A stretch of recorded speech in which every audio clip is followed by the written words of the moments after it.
Lima, the capital city of Peru, is vibrant and somehow chaotic. It's on the Pacific coast of South America. Known for its rich history, Lima offers a captivating blend of ancient ruins, colonial architecture, and modern developments. Lima is also famous for its gastronomic scene, with a large variation of Peruvian dishes like ceviche and lomo saltado. And this is what these 7 podcast shows are about. My name is Sabine Goethals. I am your host. Listen on this channel or watch on YouTube and get inspired. In this episode, it's nice to meet this personality. Chef, thank you for having me. Oh, it's a pleasure. And the first question I want to ask you, my podcast is about gastronomy in the broadest sense of the way. What does gastronomy mean for you? Gastronomy.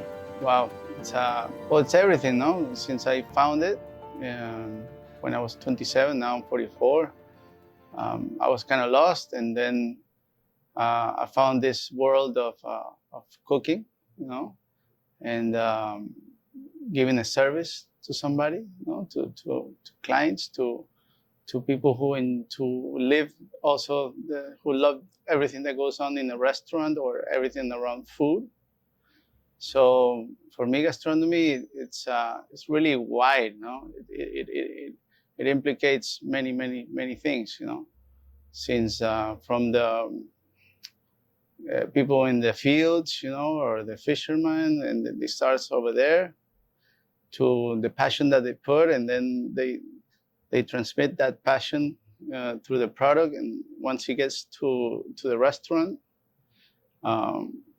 the chain of passion, continues, and then it gets to the client, and then the client feels that passion and feels that love that we put into it, and that's only the restaurant. It happens in all the chain, that also that provider sells it to a market, and then in the market, the people who buy it feel it, So in a sense, gastronomy, I mean, it's not only food, It's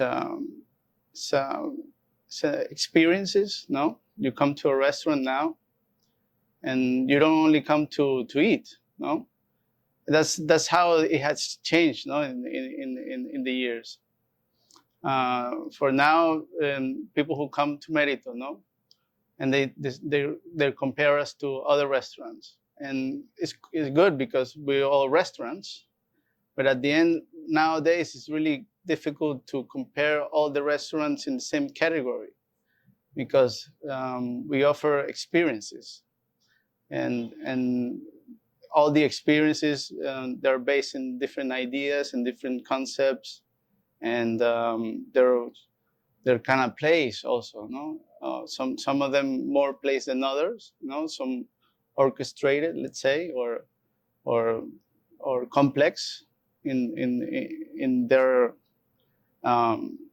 forms, But at the end, it's about experiences, It's about going to a place and letting go everything, that you had, or I don't know, issues or complicated things, or let's say ideas of something that they might be changed when you get into these places, And gastronomy is about giving other people pleasure, giving a service, but also that it doesn't feel like a service, It's really, that's where I see like the excellence, or the ones that are really special, that you go to a restaurant or a hotel, or a food truck, and in a way, yeah, you get in service, but when you feel that it's not only a service, that it's also that we are here for you, to have a good time with you, it's a whole different ballgame. No, it's a whole different experience. And for us here in Merito, we think one way. You know, it doesn't mean that that's the only way. And we're always learning, and we always want to evolve. And gastronomy is about evolving also, no, and continuing discovering new things. So, I mean, that's a little bit of what I could tell about gastronomy. Okay. You already told me that when you started MERITO, or before that, you were a little lost, you tell me, because you're not from Peru itself, Yeah. you're from Venezuela. Mm-hmm. So tell me a little bit about your story. Why did you become a chef, and how did you become it? Yes, I haven't been the greatest student, let's say, in my life. You're not alone, chef. Exactly. So, and I'm sure, I heard this story many times from chefs. It's a cliche. Yeah. So it's a cliche that it repeats, and I don't want to tell the cliche, but yeah, I mean, for me it was like that. For me, reading books and all this, like from mathematics and all, even though now I see, the little math that I learned, I applied it to the restaurant, no? But it really was difficult, no, for me to go to school to learn something that it didn't really move me, no? And because you learned to be a social communication, yeah, something like that. What was the idea for a job then? Well, that I think it was more linked to the visual side of communications. Being in control of the camera or behind the camera, yeah, not like what you're doing, but being behind there. I know. And you see, I learned a lot about that, and now all the social media from the restaurants. I'm the one who takes the pictures, no. So in a sense, that's what it's not lost, your studies. Yeah. So it hasn't been lost, and I learned a bit of how this what we're doing right now works, and how they're put together, and thought out, and how the papers work, or how the magazines and all this that really evolves around a world of gastronomy, because we all feed from each other, and it's a really important part, the communications. But it wasn't really exact what you wanted to do with your life. No, it wasn't, and it felt, but I did graduate. It was something that it was an achievement. No, it was something nice. Now I feel proud about that. But at the end, it didn't. Something was missing. No, so I took a year after I graduated. I wasn't, doing anything revolving the international communications degree that I got.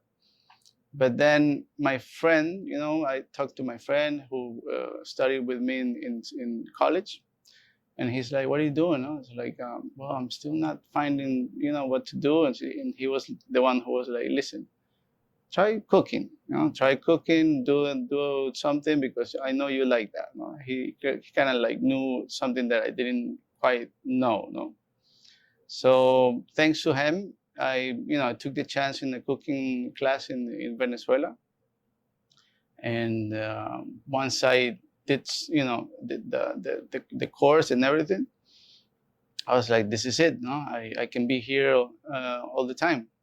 So I did all the courses that they had in that school, and then I did the other school. So I did a bunch of classes, and then I started working, and I knew that I could be in the kitchen for 15 hours and be happy with it, and come back home and think about the next day with pleasure, and like with anxiety of keep going, no.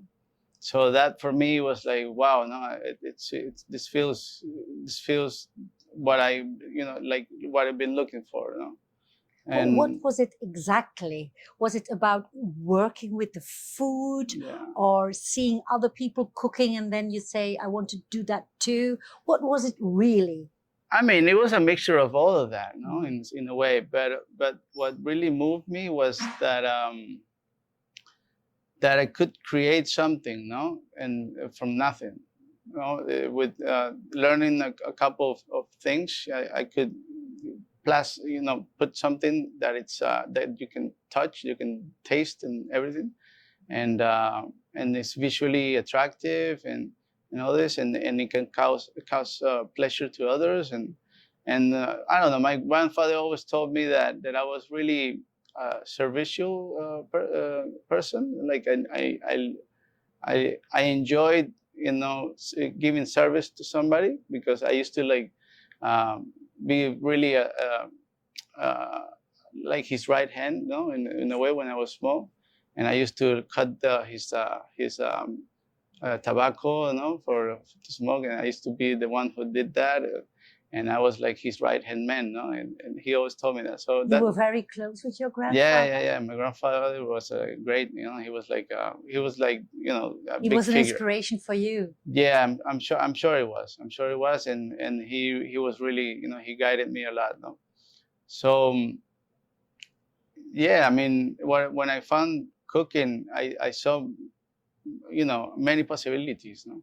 And first of all, you know, I thought that I was lazy, maybe, you know, because you know, I didn't know what to do, because if you don't know what to do, then you start laying in the couch watching a lot of TV, or you don't know what else, no. So I found myself in that situation, and of course that didn't make me feel good, no, because in a way I was kind of lost, let's say. But but then when I found it, I was like, oh man, I'm not lazy, you know. I'm not, you know, I'm not like let's say not willing to do something, or you know, I wasn't stuck in that way. So I found that I could work 15 hours in the kitchen, and be fine with it, you know? Yeah. By learning how to become a chef, did you really immediately told yourself, later I want to have my own restaurant? Was Yeah. that clear for you? Yeah, I think it was really clear Because from it's a lot easier to work in another Yeah. restaurant as a chef Yeah, than have its own restaurant. exactly. No, and I've been learning that, you know, the hard, well, the only way, no. And But that was clear at the first I think so. day. Yeah, I mean, yes, because it was kind of like, okay, now I found this, and you have to, you know, think about, because I was 27 already, so I felt that I kind of lost, you know, a lot of time. So at 27, okay, I have to start cooking. I have to learn everything that I can really fast, so that I could get to that point, because you know, I'm not getting any younger, you know, and I lost some time. That's what I felt. Mhm. So yes, the idea of having a restaurant was almost immediate, you know, Okay. that I had to, you know, aspire for that, you know. That's true what you say. You have to have some experience to start your own business. Yeah. What did you do exactly? Where did you work? Where did you go to? Well, I started in Venezuela, and I worked there in two restaurants. Went to Europe, went to Spain, to the Basque Country, Martin Berazategui, to do a stage.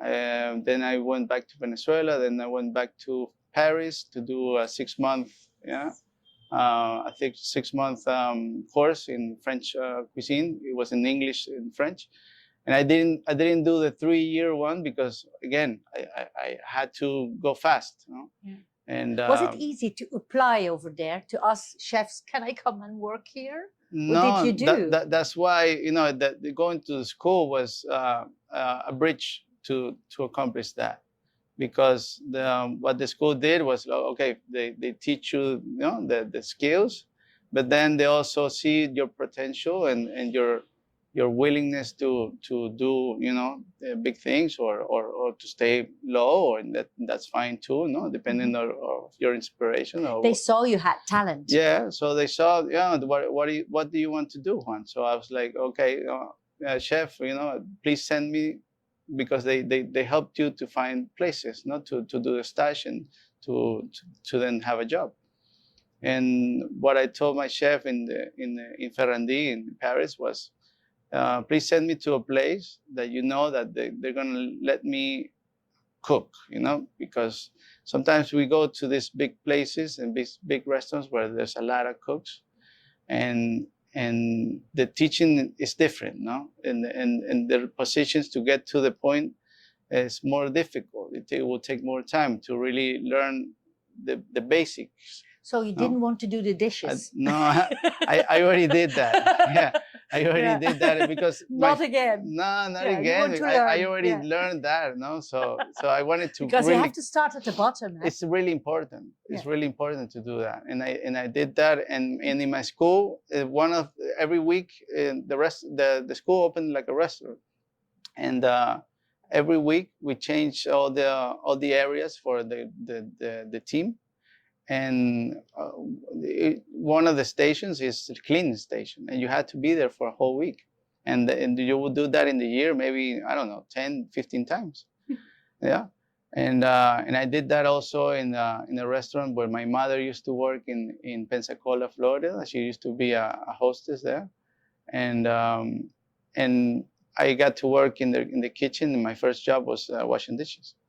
So now when I find somebody who helps us washing dishes here, I can feel what this person feels, no? And I could talk to this person in a way that I know, exactly how to speak to her or him, and yeah, you could say to her or him, your time will come. Yeah. First things first. Yeah. And if they're having a difficult time, it's like, oh, this is part of it, and I know because I went through that, and I think of that station as really as important as all the other stations, no? And I took really good care of, setting it up the best way for this person to work in the, really efficiently. And I talked to her, what do you need? Do you need this here? Do you need that? Okay. And the same way that I think about my kitchen, I think about that station, no? Yeah. And that's because I was there, and I know the importance of it. Okay, go back to Ferrandi. Yeah. So you asked him, give me a place? Yeah, I was like, send me to a place where I can learn, no? I can learn how to cook, and so, and I could get my hands dirty, and learn really many things, from real cooking, no? And he sent me to his friend's place in Bordeaux, in France. And this guy, this chef, Nicolas Magui, he had a 1-star Michelin. And it was a 1-star Michelin that worked only with 3 set menus, no? A short one, a medium one, and a long one, no? And the short one was only served on lunch, and then the other 2 on dinner. And this menu changed every week. Every week we see a whole new menu, no?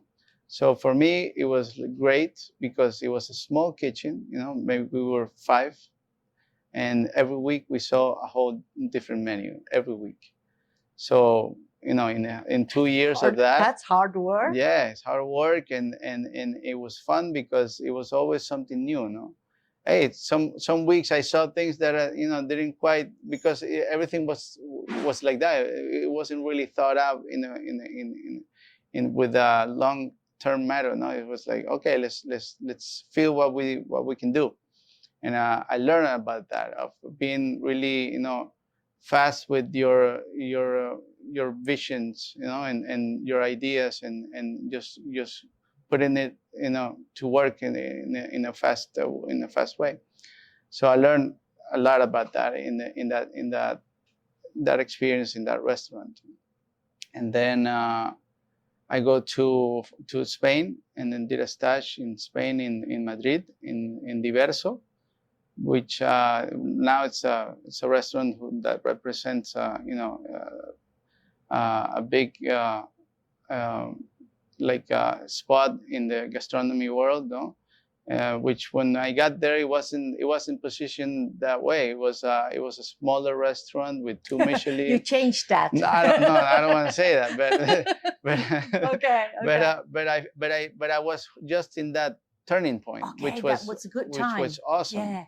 Because First of all, I think I talked to the chef after, no, when I got to meet him in a congress, and we were like making fun of the experience that it was lived in the period that I was there. I was there for only 4 months, but it was really, really intense, and it was just because of that transition.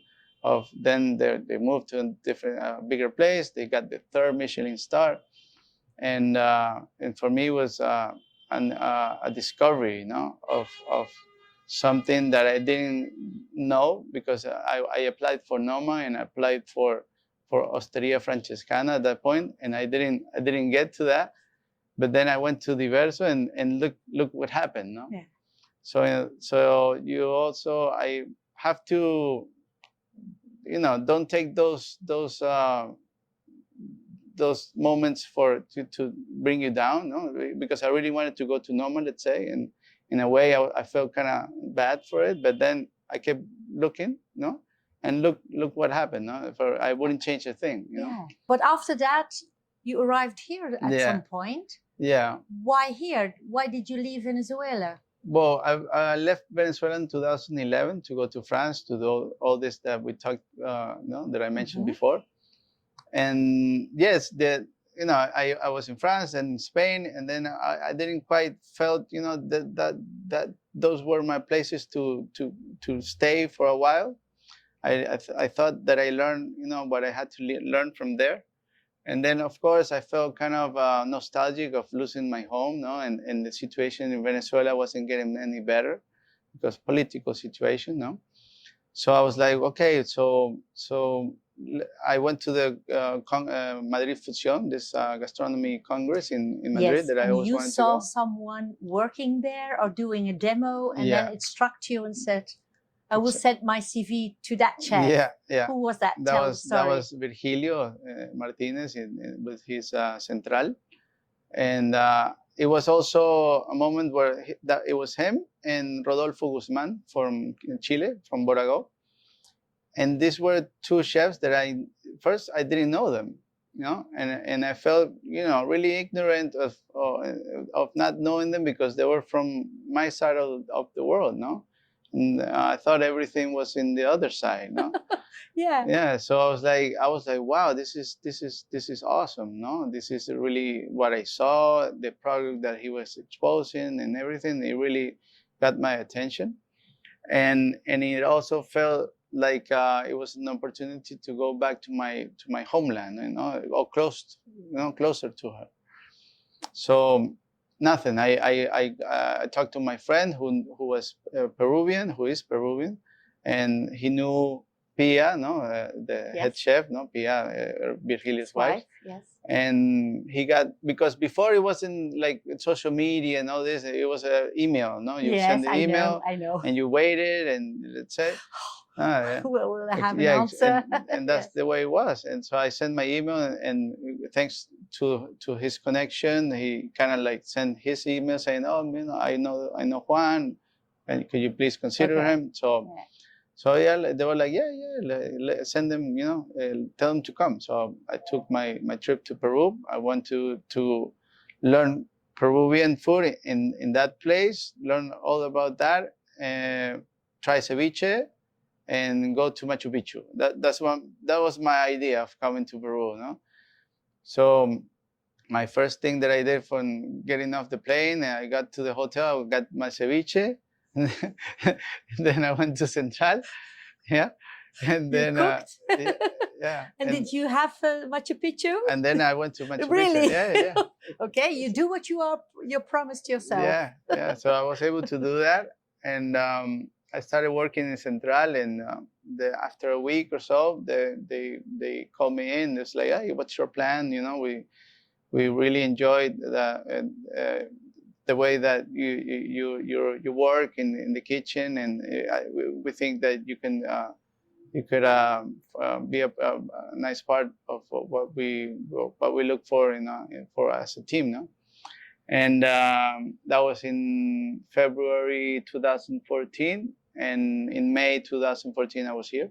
I took everything, my dog, you know, everything. Was it difficult to leave your roots, to say goodbye to your family, and or did they say, or your grandfather, was he still alive? No, he wasn't still alive, but it wasn't so difficult because ever since I you know, from 14, since I was 14, I was in boarding school.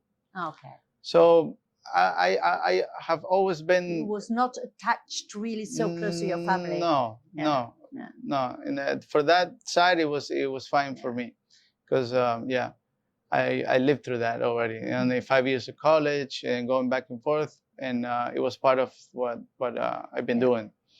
But it felt nice to come to a country where I felt many things that resemble living in mine. No? Okay.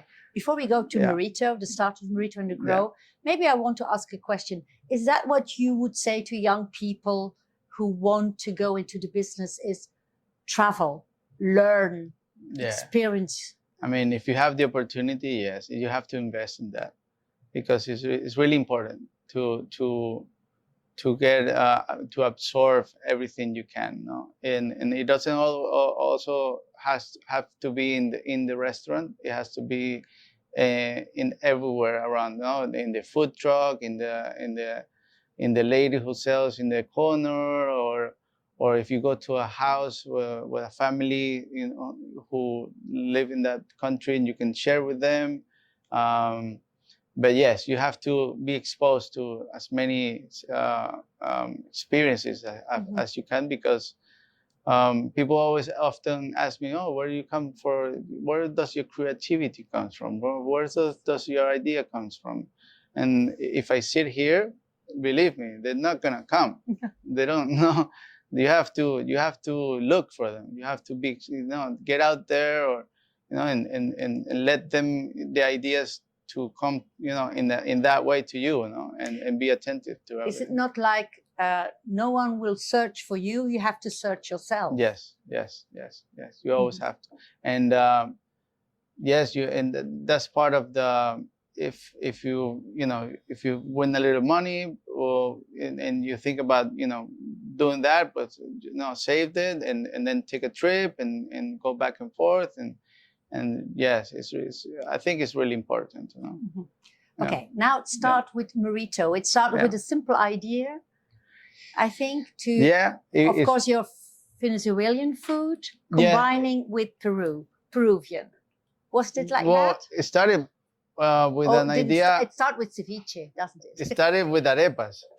Okay. Yeah. That's true. Yeah. Yes. That's a very original Peruvian No, it's from my roots. Venezuela. Yeah.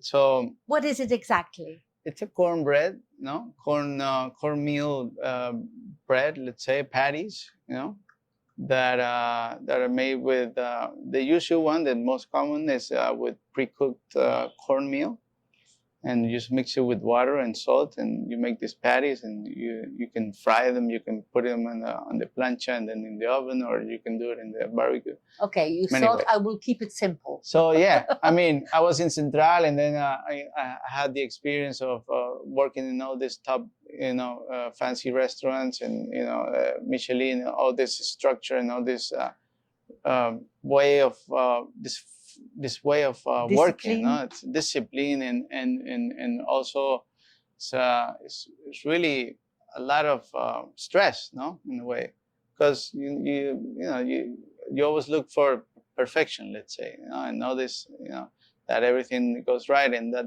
generates sometimes it gets confused, you know, or confused by really, you know, the passion, and, you know, it's tricky, you know.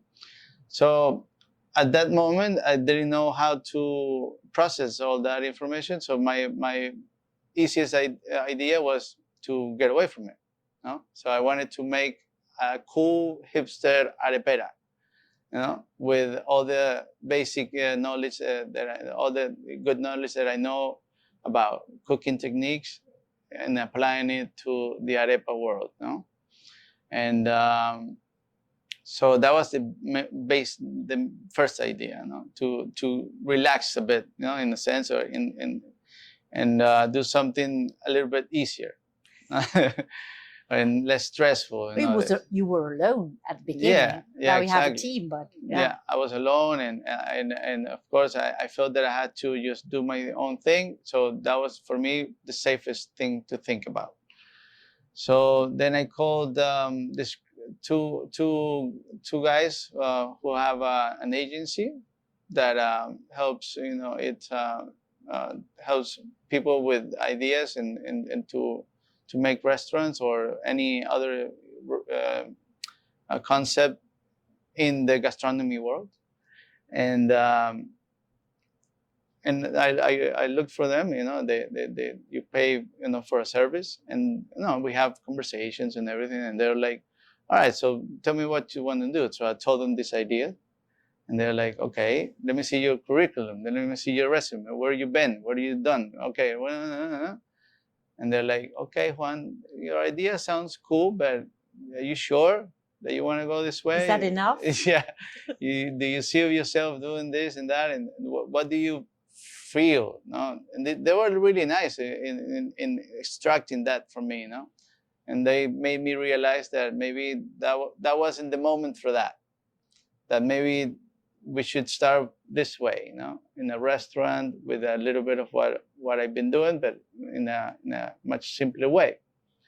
So that's how MERITO, you know, was born. Yeah. So I had an idea of what I was gonna cook. I knew that I wanted arepas. I knew that I wanted to have my roots, you know, my identity, my story, my DNA of Venezuela, no, and Latin America, and then being in Peru, in Lima, well, it had to have Peru. So that's where the mix of cultures get into play, and in the what goes on in MERITO, no, and what's the identity of MERITO, no? And but that was it, no, but most of that I really knew how I wanted to feel in this place, more than what I was gonna serve or what it was gonna tell or anything. I knew how I wanted people to feel here, no, when they come, and I wanted them to feel relaxed. It's a fun place where you can find good service, good product, food prepared in a different way, food prepared that it was going to move you in a way, it was going to teach you something new, and it was only and tasty, you know. You wanted them to feel you too. I don't know, maybe yes. Or your story. Yeah, I think you know, you always had to tell something, no. Yeah. It's always about telling a story, yeah, isn't it? Yeah, I you know, I was in Central, and I had the option to stay with Virgilio, no? He offered me that, and I was so flattered, no, that he offered me that, and it really felt great. But I had to say no, because I had something to tell too, no, and but also it's for me it's tricky to think that. I try not to think that way, because for me it's easier to think that everything that I have to do is for MERITO, no, it's not for me. For me it's easier because it releases some stress on me, no? that everything that is me, no. I think about MERITO first. What do I have to do? Because then I think about in the same way that everyone should think about, no? And I could tell everyone that here they do a little bit of everything for themselves, but also, first of all, is everything for MERITO, and the other place, everything for the other place. So in a way, your ideas and everything get canalized, you know, to accomplish, you know, what should go on here, you know, what should happen here. Mm-hmm. But yes, of course, that doesn't get disconnected or away from being me, who is the one that has the ideas, no. Mm-hmm. But but yeah, I think it's a great feeling, no, to be in a place that I feel connected to everything, no, and that is a part of me, and then that when somebody comes, they also feel connected to that, and then I fit from what they gave, and it's all this great stuff happens that just fits from each other, you know, and keeps growing and keeps expanding. You know, it's a great and feeling. it has to be a great feeling for you, Yeah. because nowadays you are on the list of the 50 best Latin American restaurants, South American restaurants. But I think that's not the most important thing for you. No. I can feel that. No, it hasn't. It never was. No, and it doesn't have to do with modesty of you. You're very modest. It's not. Of course, I think you are pleased with it. No, sure. But if it's always only that's not enough. No, because once again, if I think too much about that, it doesn't. It for me, hey, that's how I feel that it happens for me. I don't know if it happens for everyone, but for me, it creates a block. No, it too much pressure, I think. It kind of like it doesn't let the real information come in, you know, or the quality ones, you know, because then it gets a little bit cloudy, you know, and it gets a little bit contaminated, maybe, you know. Yeah. So. Do you mean now by saying that, chef, that somehow, somewhere, a chef has to be free in doing what he wants to do with his restaurant? It's really important, no? But I think for many of us it's not as easy, no, because I've been really lucky that my family supported me. So in a way, I didn't have to respond to anybody. I was able to really do what I wanted to, and that's not the situation for everyone. There exist, groups that that revolve about partners, no, and sometimes the interests are different, no? Yes, and that's a whole different story, no? And sometimes we're lucky to really be free with what we want to do, and yes, being free. And now, chef, you have to start making menus as a chef and cooking, but also you have to be a business somebody to do your business, to look at the numbers, because that's important too today. Yeah, it's very important. I've been trying to do it because that's not my strong side. My strong side is creating these spaces and cooking and the outside of it, no? Everything that's revolve about feeling most of it, no? And of course there's formulas to how to work also, but then the business side is a whole different role, which creativity also plays a big role in it, but it's a whole different type of creativity, no? And for that you also need people in your team or partners or who are strong on that side, and we speak the same language and we have the same vision to accomplish more things, no, at the end, and to create more impact and at the end it's not about, of course it has to be a successful restaurant that can pay for everything, and it's a business at the end, but if we can create more things that also inspire others to do more things, and everything fits from doing great stuff and new things that moved all of us, that's the main idea, I think. So having a great team, in good people who you can trust, it's the biggest part. It's the most important part. I've been lucky that when we opened, I had a good friend who was he's a great cook, and he knew how to create a team and do the whole formula for the kitchen. I knew the creativity side, and I had another friend she's still with us, Vanessa, and she's all the administrative part, and I can trust her with everything. And then my girlfriend Michelle comes in, and she's more of this table, this rock, and this all the raw materials, no. And then we started like, wow, this is great. No, now we can do these other things, you know. But then as we need a great team in the kitchen, great team in the front of the house, and a great team behind in the back doors. No, that's so important. And freedom of this team to trust you, no.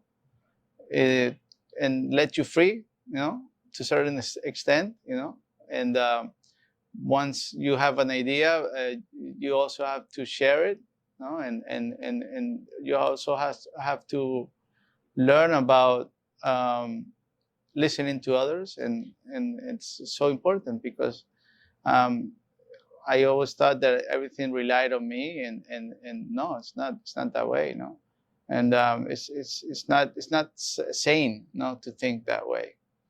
It's good to rely on others, it's okay, but you really have to be careful also with who you do that. Yeah, chef, we are in MERITO now. Yeah. MERITO, how do you say it? MERITO. MERITO. Yeah. We are here now, and it's a very rough structure. Yeah. It's not, it's very, how you say? It's raw. Raw, yeah.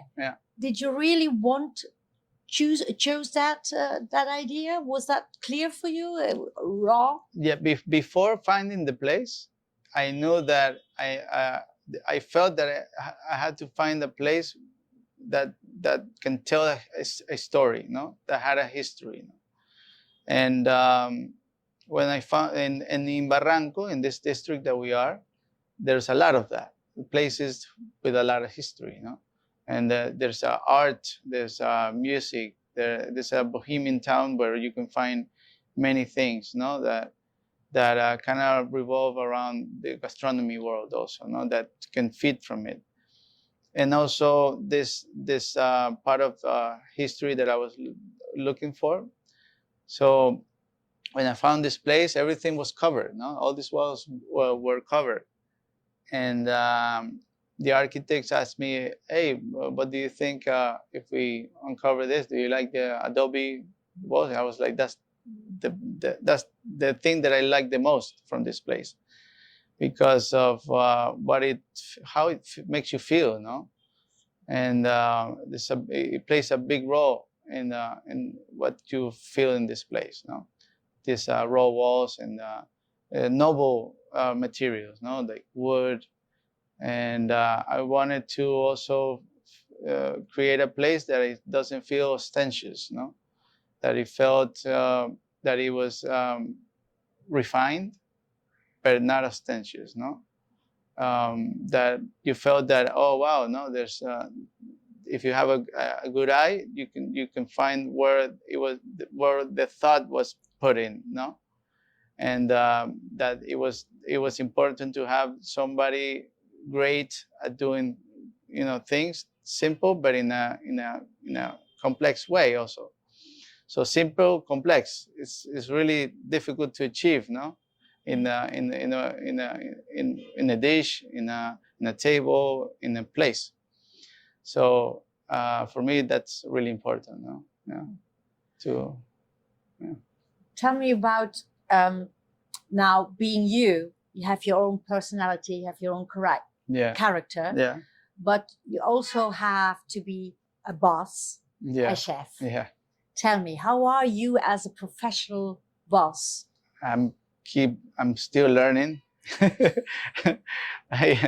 You're 44. You should be Yeah, Already 44, I'm, but I'm still learning. I like that it's a when you learning say process. that. Yeah. Every day I learn something new. Um, um, But what I mean, there were days that chefs shout at their people. oh, okay. They Yeah. didn't want to say, let them give ideas. They were really the boss. Yes, in Belgium we Yeah. have a lot of chefs who shout at. Yeah. That's that doesn't No, I mean, work anymore. I know. I've been in kitchens. That was my school. I've been through that.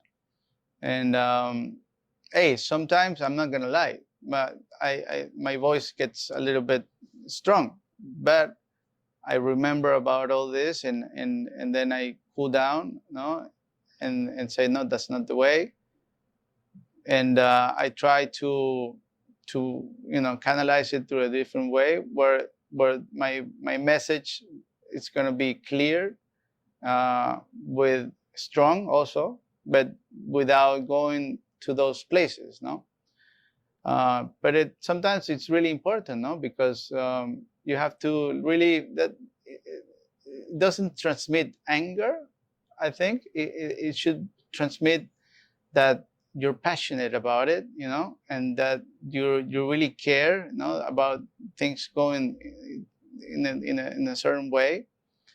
That's important, not to transmit that and to in a way to achieve that the other also feels what you feel, no, so that then it gets connected and it gets activated, and when they're creating or serving somebody, that feeling, it's there, and everything is like, whoa, potent, no, and people feel it. Yeah. What do you do after the shifts? Do you late in the evening? Do you sometimes have a beer with your team, or is just going to bed? Or no, and I go with my daughter, or but I share with the guys, no, and the girls, that work I think here. that's important, isn't it? Yeah, of course. No, it's super important, and sometimes I stay.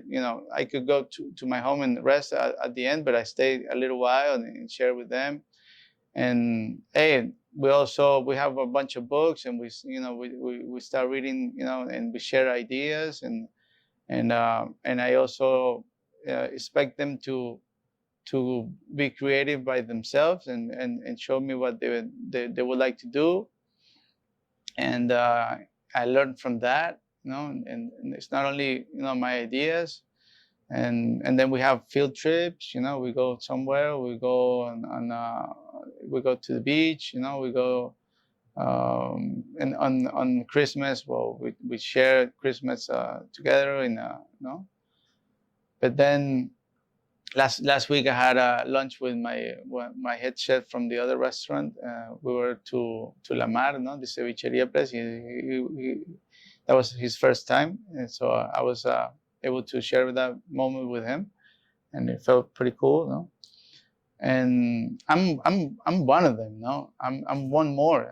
I'm not. I try not to think that that's the way, that's my role. But then I'm also one of them, no? Isn't that so? If you've got respect for them, they respect you. Yes. No, It's simple as that, I think. No, it's in every job. It's essential. No, it has to feel real. No, it has to be, because I feel everything that I'm here every day. No? Yeah. This is what I love to do, and I think they feed from that. No, and whoever doesn't feel that is not here. I think everyone who's here want to feel that, and that's really important, and that is a message that we receive from my clients, that here things feel different than other restaurants. It's not better, it doesn't go that way, it's just different. And when I get that message, I'm like, okay, so what's different, no? And I start to analyze all these questions that you ask me, and I think about them. What should be this the way that we are, that I'm with them, or the way that we think about things here, and it's not only that they find a good dish, they find a whole experience, no, that is different. Okay, so what you are saying, it's inspiration. Yeah. That not only the inspiration from your colleagues or other chefs, but also the clients could inspire you. Oh, all the time. Yeah. All the time, all the time. And we're really lucky that MERITO, down here where we are, that's the kitchen and that's the door. So every client comes through the kitchen first. Okay. And when they go out through the kitchen. So as cooks, they always, you know, the clients go and say bye to us and great, you know, we had a great time, and you know, and it's great because normally kitchens are a little bit, you know, yes, backwards or somewhere hidden. Exactly. So here's the first thing that you see and that you feel, and the last thing also. So we're really lucky that we get to absorb everything the client wants to share with us. No? Yes, but it also means that your kitchen has to be structured, clean, and you can have no secrets. No. Microwaves. Nothing. No microwave. No. There's no place for a microwave. Part of the. Yeah, it's a big task to accomplish that, because going back to also the way that you know, the yelling stuff, or the way that we communicate with each other, if we get angry or if something goes wrong, because it happens. You know, sometimes it's natural. We're humans. You know, sometimes and there are mistakes. Yes, during all the shift. All the time. Yeah. So being with this kitchen, not only exposed that there's a kitchen table and you can actually feel the heat from the oven. I mean, it's that close. And yeah, it's a whole different way of cooking that we have to apply. Yeah, chef, you're always here cooking at MERITO yourself? Yeah. I think that's important too. I'm always here. I'm going around. I'm in the kitchen, and then now we have the other restaurant. I go around the corner. Yeah, we're here. It's really important because not only the clients, you know, for the team. The team they revolve around you in a sense, you know, and they feed from you. Sometimes we have to go out, no? Sometimes it will happen. You have to learn. Yeah. We have to travel, no? That's we talked before to keep. Also, we have to do that. We never stop doing that. So then, I don't know, we want to share what we have with other kitchens, with other, you know, with other culture, and we want to feed from that kitchen, so we have to travel. But then it's important to get, you know, balance everything, no? Get the priorities. What are the priorities? And you know, every restaurant or every place has their own priorities and their own vision, and depending on what they're looking for, well, they have to find the way, no? Mm-hmm. For us, still, we feel that, yeah, we're still here, you know, we're pretty much here, and I don't know what will happen later. Mm-hmm. But for now, it's been like that. Okay, you talked about the other restaurant. Yeah. Have a quick talk about Demo. Yeah. That's more like a breakfast restaurant, and there will be a change soon? Yeah. Demo was born 2 years ago, right here, right next door to MERITO, together. You know, we also, on a day like this, today Sunday, everything that you saw there, what's happening here. So Demo's brunch was here because MERITO's closed. So that's where Demo was born. No? Demo is the bakery, breakfast, sandwich, coffee shop. No? The French pastry. French, French and a little bit of Danish. You bring Paris to your to Lima. Yeah, because I love one of the things that I love is croissants. Oh man, yeah. Champs-Élysées. I loved it, man. I love really living in Paris for 7 months. Yeah, right down there, you know, they're right next door. That's where Demo was born. So Demo started really with the idea of, I really liked when I went to Copenhagen, you know, I saw these places that there were restaurants, there were bakeries, and they feed from each other, and all this great stuff was happening, and I really loved that energy, you know. And I kind of wanted that, to recreate that feeling here. So, and I always wanted to have make my own croissants, so we did that. Oh, And great, chef. it's been a task, That's a good one. Getting to that. And when I arrived here at Lima, I said I will never eat a croissant here. Yeah. And I did. You did, yeah. Yeah. That's good. Yeah. So that was Demo, and then Demo was going to move to this place that you visit just around the corner. That was going to be Demo. The bakery, all the production was going to happen in the top floor, and the clients would sit in the visitors in the bottom, and they will have kind of like a feeling of what goes on in Merito, but a little bit more simple, more casual, and of course more accessible. So that was the idea with Demo, and then we found a better location really close from here, 2 blocks away, 3 blocks away, in a street where they're already like a coffee life in there. There's 2 coffee shops, and there's this really nice street. And I saw the opportunity to move Demo there instead of here. But then what we do with this place, we're like, okay, so now, it makes sense to move Demo there. So, but what do we do now? So, clone, like a clone, like Dolly, the sheep. There's only one Juan Luis. Yeah. But there are 2 sheep. Yes. There are 2 sheep. Yeah. So in a way, that was the inspiration of doing a new concept, a new restaurant, which is called Clone. It's kind of like the idea of Merito's clone, because so what's in the name? So now we have Merito, Clone, and Demo.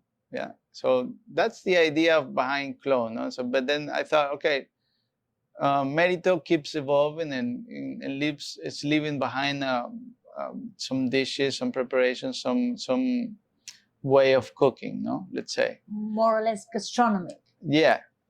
And so higher level. Exactly. Merito is getting a little bit more refined, a little bit more complex in the preparations, in the service and everything. And it might keep evolving. So Clone, in a sense, rescues what Merito is leaving behind. No? So Clone can clone itself also in a way. Also, let's say if everything goes right with Clone can replicate in a different way in another location.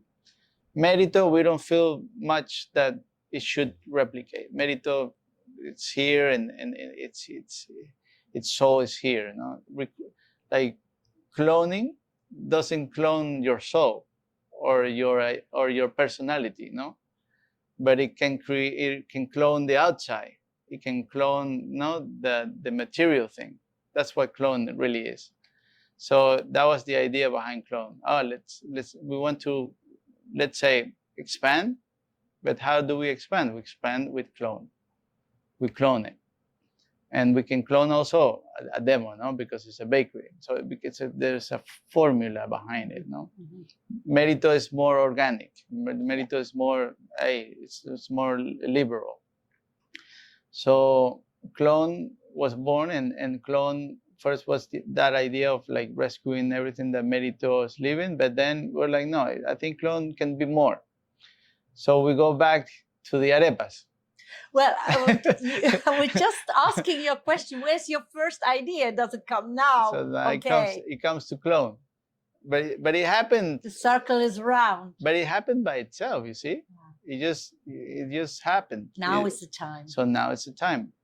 But then, Clone, now it helps me to canalize the ideas, of Clone. Now it has a north. And so how we make this north, really straight. I first thought, an arepera, an arepa place. My first idea of the arepa was kind of like a street food arepa, But then, if you go to Venezuela and you go to an arepera, it's not street food. The arepa that traveled, and migrated is the street food, really. But in Venezuela, an arepera is a restaurant, and it's more like a diner. Like, that you go and you have breakfast, you have lunch, you have dinner, and it's an all day. It's a 24-hour thing. And you find from cachapas, these are corn pancakes that we have, arepas, filled arepas, juices, meat on the barbecue, chicken, salads, everything that you can think of, you can find in an arepera. So for me, now the idea is a little bit more clear to how create things in Clon. And it all revolves around that idea. We're not going to create an arepera, but I can feed from what happens in an arepera, no? A real one in Venezuela, no? The real traditional one. Mm-hmm. So now I found that the arepa has to play a bigger role. We can fill them now. In MERITO, we just put them on like a side, like bread, and you can fill them each other because it's like much more aesthetic, let's say, in this ambience. But in Clon, it's much more relaxed. It's much more casual. So then you can find your filled arepas. You can find more tradition also.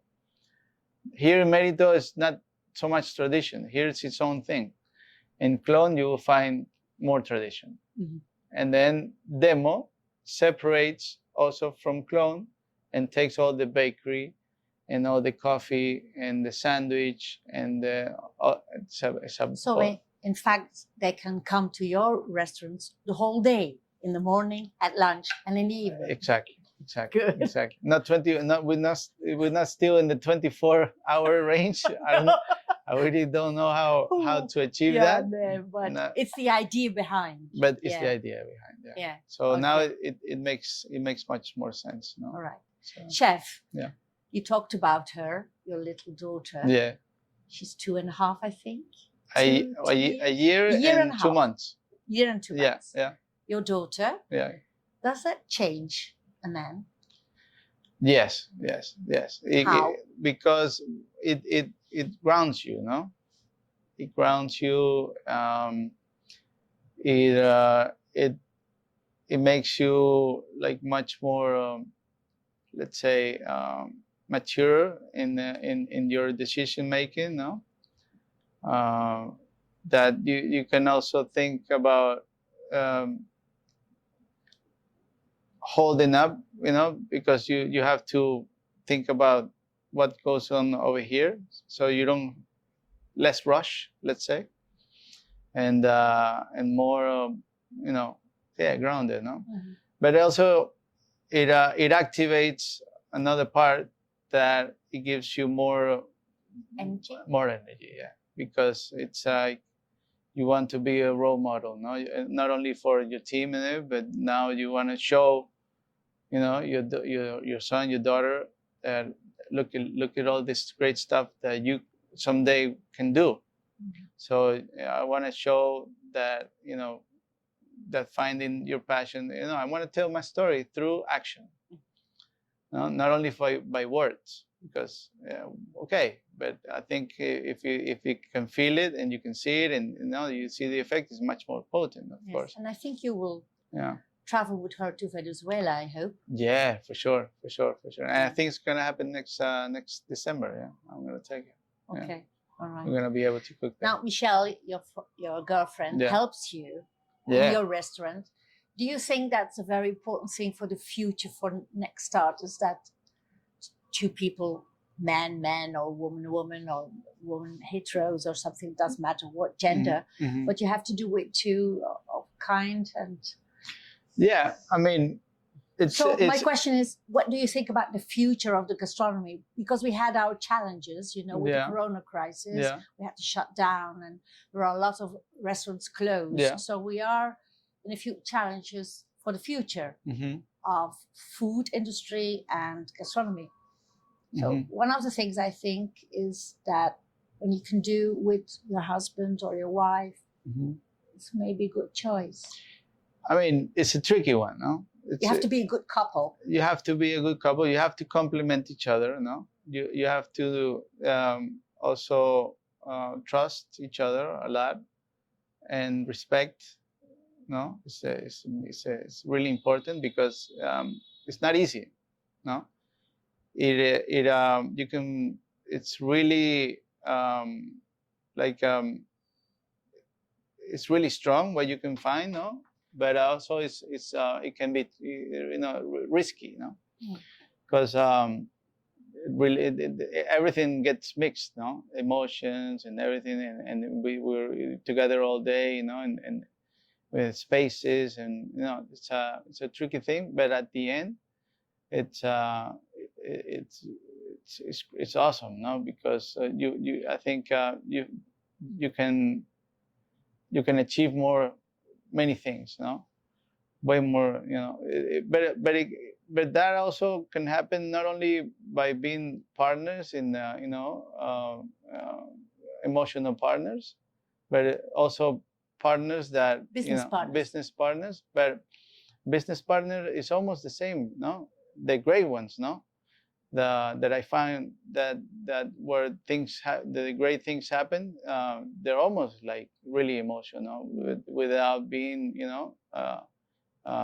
a relationship, let's say. But it's really important because that's where the complement is really close and potent, no, to achieve many other things, no. But I feel really lucky. I feel really lucky that I have found that, and that's also one of those things that I kept, I was looking for, not only having a restaurant with the effect and that it causes me and it causes everyone else, but I also wanted to find this person that could help me and who can like also feel what I feel and feel the same way, and who can also be herself or himself in this place and take its own part and its own role, and create its own achievements, and it's great, no? Okay. Yeah. I still have two questions for you. Yeah. The first is, what's your ambition still? Or are you pleased with what happens now? Or do you still have more ambition? That's one of the challenges too in this life. Yes. Because there are chefs who always want more and more and more. But what about you? It's a tricky thing, no? Because one thing is like wanting, and other thing is feeling, no? I feel that it should be that there is more to see. No, I do feel that way, as I felt, when we first opened MERITO. I felt that, I felt it when we first opened, when it was already plasmated, no, or created. I felt that, oh wow, this is something special, no. So I feel that there's more things to learn and to discover. So my ambition, in a way, is to keep discovering, no, to keep learning, no, to keep being surprised, no, to the ambition to keep feeling those things, no, not ambition to for money or for recognition or for I don't know, all this other stuff that feed from some different energy, for me, it goes more of ambition to keep learning, to keep discovering, to keep being surprised, and all this other stuff. Yeah. Okay. The last question, I always ask the same question to every guest. If you could now pick a moment in your career or your life, and I put you in a machine, you could go back to that moment, that particular moment, to experience that once again, what moment would that be? Wow. Yes, everybody has to think about it, so take your time. Yeah, that's I know you have a lot of moments, a but deep one. pick one. Out of the blue, that's the one. Was it when you saw Virgilio working, or was it something else? What was your moment? I will take you back there. Yeah. I'm sure of it. Yeah. Fantasy, of course. I mean, I think I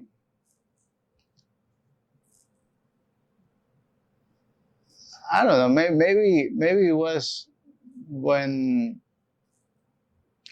But do you mean if I want to relive it? Yes. That I want to relive that moment? Because it was such a beautiful moment. Yeah. I know your birth of your daughter will be one of them, but but in your career? In my career, yeah.